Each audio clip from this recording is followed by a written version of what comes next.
Et nous, en tant que gestionnaires, c'est-à-dire notre filière gestion durable des écosystèmes naturels, on a jugé nécessaire de célébrer ce moment-là, parce que ça touche notre domaine. Maintenant, après concentration avec nos professeurs, on a choisi de faire une conférence aujourd'hui. On a parlé de l'entrepreneuriat vert comme nous le constatons dans notre pays. Beaucoup de gens, en faisant leurs entreprises, ils visent que le profit. Et ils ne prennent pas compte les conséquences les actes qu'ils font au niveau de notre environnement, comme par exemple les entreprises qui font la production. Ils produisent du CO2 et nous le savons que ce CO2 a des impacts au niveau de la couche atmosphérique.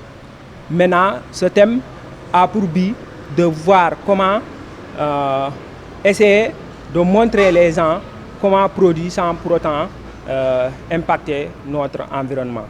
Et aussi, nous avons eu à aborder la transition écologique. Comment faire pour passer d'un point A à un point B, en quelque sorte. Et on a aussi à parler de comment faire pour, en quelque sorte, gérer notre ressource. Et la question s'est introduite, comme par exemple intégrer la population dans la gestion des ressources forestières et même fauniques. Le moment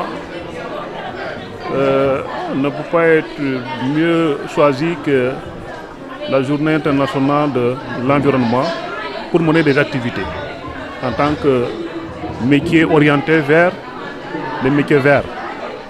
Donc c'est une journée que nous magnifions, d'autant plus qu'elle nous a permis d'échanger avec des intervenants extérieurs sur les enjeux de l'environnement, mais également sur un thème bien important qui porte sur l'entrepreneuriat vert et la transition écologique.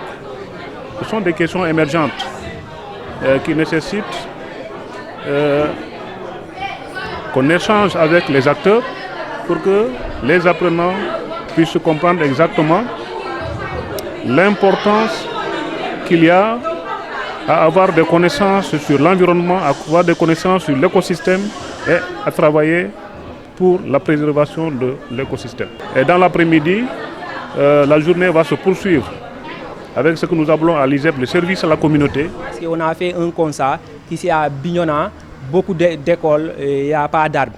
Le constat qu'on a fait ces années-ci, il y a une chaleur abondante. Et les élèves n'ont pas d'ombre, là où, comme par exemple, quand ils sortent en récréation, là où s'abriter. Maintenant, on a eu un objectif. Notre objectif est d'améliorer ce cadre environnemental à Bignona, au niveau des écoles. Maintenant, sur ce, on était parti voir le directeur après discussion. Il a accepté à notre projet communautaire et on a eu à choisir des arbres pour aller planter là-bas.